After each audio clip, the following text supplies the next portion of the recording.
Welcome back to Vantage with AI. In my previous video, we explored the newly released Krea 2 Turbo model, set it up inside ComfyUI, and tested it across a wide variety of prompts and official LoRa's.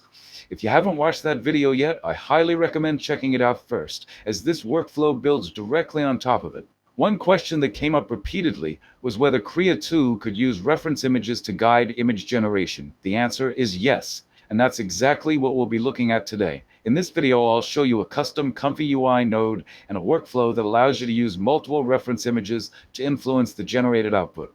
These reference images can help guide the composition and visual characteristics of the generated image. It's important to note, however, that Krea 2 is not an image editing model.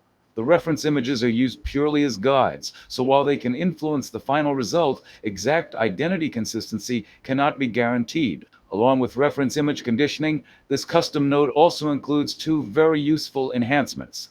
The first is a conditioning optimizer that provides IP adapter-like behavior for Krea 2 with per-layer weighting controls.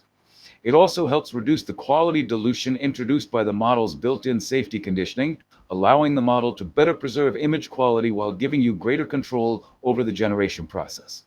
The second feature patches Krea 2's text conditioning during sampling to improve prompt adherence, helping the model follow detailed prompts more accurately and consistently. We'll go through each of these features, explain what they do, and then test them with a variety of examples so you can see exactly how much of a difference they make. So, let's jump into ComfyUI and get started. The workflow is very similar to the one we showcased in the previous video. It uses the same models, the same sampling settings, and most of the same configuration options. The main additions are three new custom nodes: the multi-image loader, the compositor node, and the custom text encoder. These are the nodes that enable multi-reference image conditioning and the additional enhancements we'll be exploring in this video. So, let's take a closer look at each of them. The multi-image loader is where you load your reference images. You can add multiple images, reorder them to control their influence, and the node automatically resizes each image to match your selected output resolution, so there's no need to pre-process them manually. You also have the option to selectively remove the background from individual images. Simply enable the checkbox for the image you want to process. This is particularly useful when using character reference images, as it helps prevent the original background from bleeding into or influencing the final output. Next, we have the compositor node. When compositor mode is enabled, it takes all of the images from the multi-image loader and arranges them as separate layers. You can then freely reorder, resize, rotate, and position these layers to create a rough draft of your desired scene before generation. The composited image produced by this node is then used as the input latent for the sampler, while the denoise strength is controlled by the compositing denoise value. The default value of 0.3 works well in most cases, but feel free to experiment with different values depending on how closely you want the final image to follow your composition. If default mode is enabled instead, the compositor and its associated nodes are bypassed, and the default mode type selection becomes available. This lets you choose how the reference images should be interpreted. There are two available modes: image reference, where one or more input images are used as visual guidance for generating the final image; style transfer, which requires only a single input image and uses it purely as a style reference, while the content itself is generated from your text prompt. If no reference images are provided, this setting is simply ignored. Next, let's take a look at the custom text encoder. This is where you enter your prompt. There are two options in this node that are worth highlighting. The first is conditioning rescaling. When enabled, it rescales the generated conditioning using a configurable multiplier and per-layer weights. This helps bypass the built-in quality dilution introduced by the model's trained safety conditioning as a side effect, effectively unfiltering the model. The second option is the prompt adherence enhancer. This patches Krea 2's text fusion layers during sampling, allowing the model to follow prompt details more closely and consistently. Even when used on its own, this option also removes the model's built-in filtering behavior. Throughout this video, I'll show the results both with these patches disabled and with them enabled, so you can compare the outputs side by side and decide whether these enhancements are worth using in your own workflows.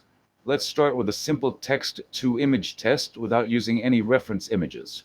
For all of the tests in this video, I'm using a fixed seed so that any differences you see are caused by the workflow options themselves rather than changes introduced by a different random seed. For our first test, we'll use a prompt that specifies a number of different attributes, including the subject's pose, ethnicity, hairstyle, body proportions, clothing, a wet-from-water appearance, and the overall scene. Let's take a look at the results. All of the generated images look good, but there are some noticeable differences. With both enhancements disabled, Krea 2 misses a few of the finer details from the prompt. For example, although we specified that the subject's body should be wet from water, there's very little indication of wet skin. Similarly, the requested body proportions are only partially reflected in the output.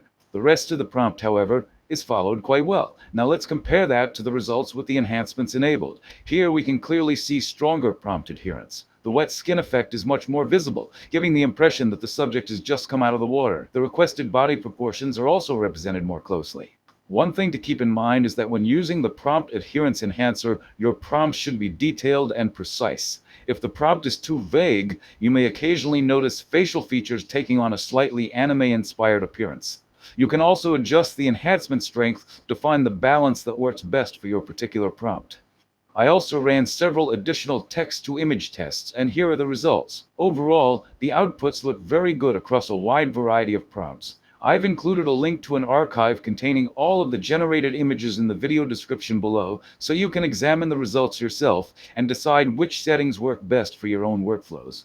Now let's see how Krea 2 behaves when we start using reference images. For this test, we'll use 3 input images. The first image will act as the reference for the overall scene and background, while the second and third images will serve as character references for the man and the woman that we want to place into that scene. We'll use the following prompt. Use picture 1 as background. The man from picture 2 is hugging the woman from picture 3. Let's take a look at the results. The difference here is quite significant. With both enhancements disabled, the result isn't very usable. While the model successfully picks up the background from the first reference image, the 2 character references end up appearing very small at the bottom of the image. Although the prompt correctly places them in a hugging pose, the final result looks more like an artificial composition rather than a naturally generated scene. Once either of the enhancements is enabled, however, the results improve dramatically. The characters are integrated much more naturally into the background, and the overall composition follows the prompt much more closely. Again, I'd like to emphasize that this is not an image editing or identity preserving model. The reference images are used only as visual guidance, so while the generated characters and scene will resemble the references, you should not expect exact identity consistency. Let's try a style transfer test next. For this test, I've switched the workflow to style transfer mode and supplied this hand-drawn sketch as the style reference. I'll be using one of the detailed prompt from one of our previous tests so that we can clearly see how much influence the reference image has on the final output. Let's take a look at the result. As you can see, with both enhancement options disabled, Krea 2 struggles with this example. While it successfully captures the artistic style of the reference sketch, it doesn't follow the prompt very well. For example, instead of generating a reflection on the ground as described in the prompt, it produces 2 separate women in the scene. The results improve significantly once either of the enhancements is enabled. The model not only preserves the hand-drawn pencil sketch aesthetic with its fine line work, shading, and textured appearance, but also follows the prompt much more accurately, producing an image that is much closer to the intended composition. I also ran several more style transfer tests using different artistic styles while keeping the prompt exactly the same. Here are the results. The outputs are consistently impressive, demonstrating that Krea 2 can effectively transfer a wide variety of artistic styles while still preserving the composition and details described in the prompt. This makes style transfer a great option when you want to achieve a specific visual aesthetic without relying on a dedicated LoRa. Finally, let's test the compositor mode. For this example, I'm using 4 source images. The first image will serve as the background for the scene, while the remaining images will be positioned on top of it to build the composition we want to generate. Let's hit run. The first time you execute the workflow with compositor mode enabled, the loaded images are automatically imported into the compositor node, and the workflow pauses. This gives you the opportunity to arrange the layers exactly how you want, moving, resizing, rotating, and ordering them to create a draft version of the scene. Once you're happy with the layout, simply run the workflow again. It will continue from that point using the composited scene as the input latent and generating the final image based on both your composition and prompt. Here's the final result. As you can see, it turned out really well.